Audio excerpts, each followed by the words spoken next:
আসসালামু আলাইকুম। আপনাদের সামনে আরও একটি নতুন ভিডিও নিয়ে চলে আসলাম। তো আজকে আপনাদেরকে দেখাবো আমাদের বুড়ার জমিটি। আমরা সাধারণত রাজশাহীতে এটাকে বুড়া বলে থাকি। তো সবাই এটা আগে বরবটি বলেই চিনেন। তবে দেখুন বরবটি কী পরিমাণে ধরে রয়েছে, অসম্ভব সুন্দর বরবটি। এই বরবটির জাতের নাম হচ্ছে গ্রিন বয়। আপনারা কারা কারা চাষ করেন গ্রিন বয় অবশ্যই কমেন্ট করে জানাবেন। তো গ্রিন বয় বরবটিটি কলা পাতার রঙের, সবুজ, গাঢ় সবুজ হয় না, একটু হালকা সবুজ হয়। তো বাজারে ভালো দাম এবং অনেক লম্বা হয়ে থাকে গ্রিন বয় বরবটিটি। তো গ্রিন বয় বরবটি দেখুন কী পরিমাণে ধরে রয়েছে এবং গাছগুলো কি সুন্দর পরিমাণে রয়েছে। তো এই বরবটিটি একটু বেশি ঘন করে লাগাতে হয় যেন, কারণ গাছটি বেশি বাড়ে না।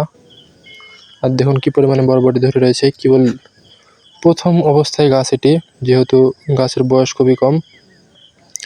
তো আস্তে আস্তে গাছ যখন আরও বড় হবে, ফুল আসবে, জালে আসবে, তখন প্রচুর পরিমাণে ধরবে। বাজারে সবথেকে উন্নত জাতের ভিতরে গ্রিন বয় একটি উন্নত জাত।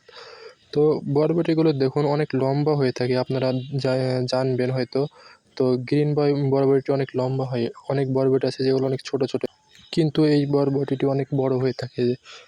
আপনারা হয়তো বা জেনে থাকবেন যারা যারা চাষ করেন, এই বরবটিটি অনেক বড় এবং চাহিদা সম্পন্ন বরবটি। এটা অনেক চাহিদা রয়েছে বরবটির, প্রচুর পরিমাণে চাহিদা রয়েছে, যেহেতু অনেক লম্বা লম্বা হয়ে থাকে। আপনি যদি বলতে চাই, তো বাজারে যদি সবথেকে লম্বা বরবটি কোনটি, তাহলে অবশ্যই এটি অন্যতম একটি বরবটি। আপনারা দেখতে পাচ্ছেন কত লম্বা লম্বা। তো গাছের বয়স খুবই কম, গাছে এখনো ফুল আসতে লাগেনি। কিছু কিছু জায়গায় ফুল আসছে, সেগুলোই আপনারা দেখতে পাচ্ছেন, সেইগুলো জায়গাতেই শুধু বরবটি রয়েছে। কিন্তু এই যে দেখুন, ফুল ফল কেবল আসতে শুরু করেছে। তো আমরা আশা করছি যে ভালো পরিমাণে ফুল এবং ফল পাবো। এবং দেখুন পাশে শসার গাছও লাগানো রয়েছে, যেন বরবটি শেষে আমরা বাসাবাড়ি খাওয়ার জন্য কিছু শসা চাষ করতে পারি।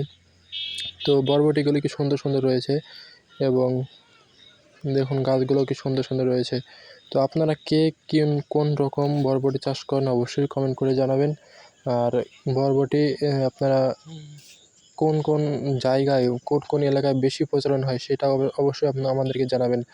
আর বরবটিতে কে কী পরিমাণ বিষ স্প্রে করেন তা অবশ্যই কমেন্ট করে জানাবেন, তাহলে আমাদেরকে বুঝতে এবং জানতে অবশ্যই সুবিধা হবে। দেখুন আমরা ম্যানকোজেব পাউডার ব্যবহার করেছি, যে সেই জন্য গাছটি কিছুটা সবুজ হয়ে রয়েছে।